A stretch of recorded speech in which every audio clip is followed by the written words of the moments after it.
Merci beaucoup. Ginnaaw conférence de presse avocat de l'État Simon Faye pour charger kii nga xamante ni moom moo di Ousmane Sonko ana kan mooy représenter partie civile pour ces pertes en vie humaine parce que manifestation yi du perte matériaux ou matériel rek moo am wala ci wàllum koppar am na ay nit yu si ñàkk seen bakkan ana kii pour représenter la partie civile comme le questionne la tribune aujourd'hui. Mais l'État s'est déjà constitué partie civile. C'est ce qu'avait indiqué la dernière fois les avocats qui défendent les intérêts de l'État. L'État, c'est nous tous.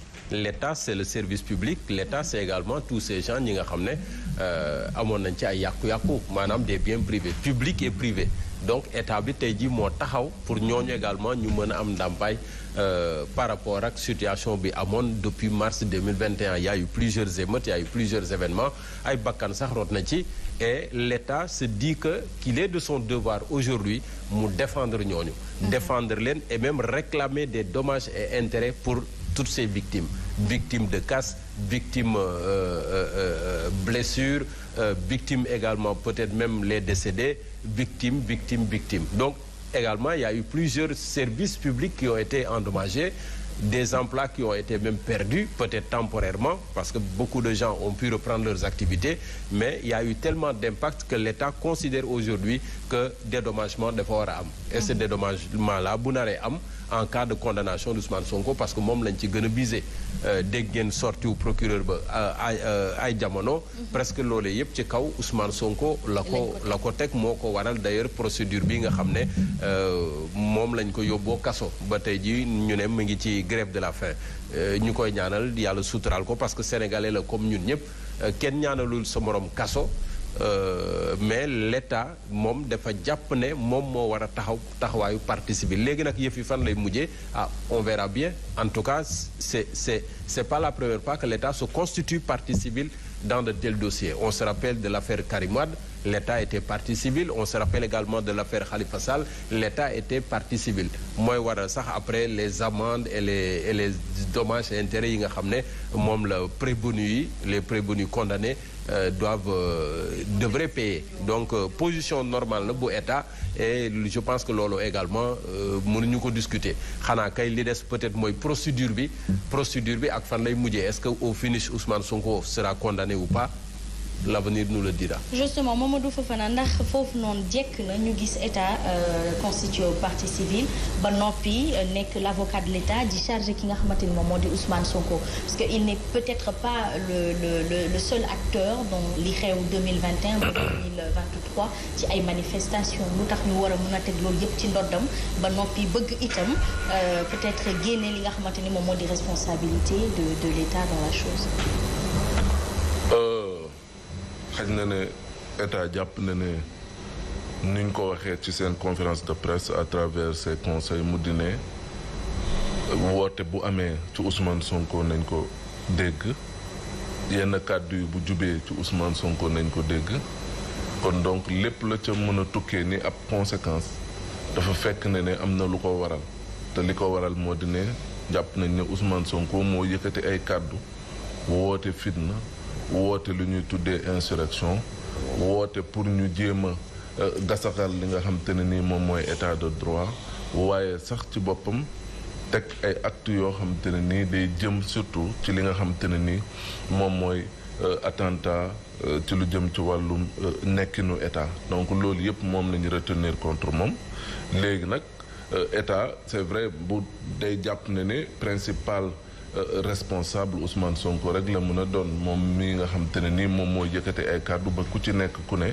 xaj na wuy si ko ci loolu ba tax na ne état bi amoon ay jafe-jafe pour jàkkaarloo surtout ak yenn manifestation yi ba ci am yeneen yi nga xam te ne nii tukkee na ci mais véritablement toujours est-il que et loolu damay laaj ba léegi moo di ne pourquoi on a attendu tout ce moment là ba léegi nii doog a mën a ne oui Ousmane Sonko lu ji njàgg yow lay njàgg dañuy wax naan peut-être le temps des hommes n'est pas celui de la justice non plus le temps des hommes n'est pas celui de l'État mais tey supposons bu fekkoon ne ab ennemi la boo xam te ne nii bu état bi la mu nekkoon soit ñu jàppee ko mbirum terrorisme wala mbirum djihadisme waaw kon bu ñu seetaanoon ba mu toll fii nii xaj na bu amoon dayoo gi nga xam te ni am na ko au Mali mu am dayoo boo xam te ni am na ko ci yenn dëkk est-ce que tey dinañ mën a am ak toog suñu teeyaay bakkan pour mën a di situer les responsabilités donc je pensais en amont état bi waroon na ca njëlbeen arrêté mbir yëpp kon su boobaa je crois duñu nekk di compter ay 30 morts pour après ñëw di lépp bu ko gàll ci ndox na. mais est-ce que loolu Fabrice Nguema ak Ndëgg Sërëxël il n'y a pas de piège entre eux? De toutes les façons comme eux ils ont engagé une procédure. On attend de voir maintenant en face quels sont les conseils les avocats de celui que vraiment l'État pointe du doigt par rapport à tout ce qui s'est passé dañuy xaar rek parce qu'aujourd'hui ñoom ils ont entamé c'est une accusation. C'est-à-dire ils ont entamé une procédure donc maintenant la suite ça va donner quoi? En tout cas certains vous diront que affaire bi mbiru politique la c'est-à-dire dañu bëgg a réduire ça waaye à sa plus simple expression. D'autres vous diront que non mais quand même il y a des choses moom wax na waxam on l'a entendu quand même dire des choses qui ont abouti à certaines choses d'assez dramatiques donc il faut bien que ñu xam kan la de toutes les façons il faut bien constituer les responsabilités de tout un chacun moom probablement dina am ay avocats et puis dinañ ko défendre voilà ñoo ngi jublu ci wàccaay màggalu Touba waaw loolu moom neex na la no torop waaw léegi nag ñu faral di gis ni à chaque fois conducteurs yi duñu ci dem ndànk wala dañuy bëgg di def plusieurs voyages ba tax ne loolu dafay yokk taux d'accident balaa ñu ci yegg lan la ñu mën a jàngat ci liñ leen mën a wax ngir ñu. En tout cas les experts en la matière. ñoom xam nañu lan la ñu war a def. Il y a des experts en termes de sécurité routière. Il y a même une agence de la sécurité routière. am na aussi les assureurs là. créé nañu le nouveau xawma cadre du Sénégal. la nouvelle quelque chose du Sénégal. Donc tous ces gens-là ñoom dañuy réfléchir pour solution.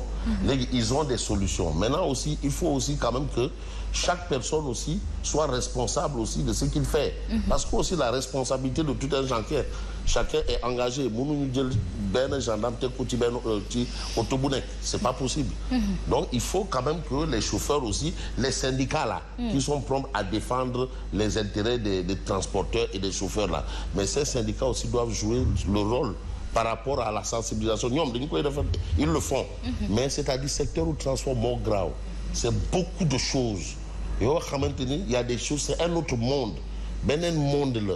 C'est-à-dire c'est une autre mentalité c'est une autre façon de faire parce que période du traite la ñoom loolu la ñu koy jëlee ñoom pourquoi est-ce que le prix est cher c'est parce que un car qui quitte Dakar qui doit aller à Touba il va plein mais il revient vide moo tax yow tu payes le prix de l'aller et du retour d'accord ñoom c'est pour cela benn journée dañu bëgg a def au moins 5 fois période du traite la bombe de toutes les façons ceux qui ont en charge ce secteur savent ce qu'ils doivent faire. Ñoom c'est des spécialistes en la matière. Qu'ils fassent ce qu'ils doivent faire. La police et tout un chacun aussi parce que aussi les chauffeurs aussi. Chauffeurs aussi ont leur responsabilité. Et les passagers. Ben oui les passagers aussi. Ils ont des fois surchargés ak li ni mel. Loolu yëpp waruñu ko nangu. Parce que ces bus là quittent des garages. Mais comment un bus peut quitter un garage surchargé? Loolu amul sens. Très bien. En tout cas ce qui arrive là pour moi tout le monde est complice, tout le monde est coupable. C'est l'homme. Merci beaucoup Mame Mbaye Ndiaye à vous. ñu dem si yéen kay. mën naa jël sama wàll ci mbir mi. jëlal moom. non ren dina tane parce que terrain bi day daw. donc taalibe autorail day daw. xam nga. man xam nga lan la mënul comprendre. Popenguine nga dégg accident de la circulation. Gàmmu yoonu Tivaouane yoonu Medina Baye yoonu feneen nga dégg accident de la circulation. Màggalu Touba nga dégg accident de la circulation. aju Makka boo amee je ne suis pas en Arabie Saoudite est-ce que foofu am na accident de la circulation. foofu avion la ñuy jël. Pour un pays qui concentre des millions et des millions de nit ñoo xam ne ils sont concentrés dans le pays pour un pèlerinage. C'est de l'indiscipline caractérisée. C'est parce qu'il y a problème au Sénégal. Indiscipline caractérisée. Problème comportemental, problème des véhicules, problème des routes. yeneen i réew peut-être am nañu ay pèlerinage mais est-ce que di nga fa dégg ay accident yu ni mel comme yu Sénégal pour man ça pose problème. Donc c'est un problème comportemental. Oui. Comportemental et mécanique parce que tam sunu oto yi il faut le dire surtout très mécanique surtout.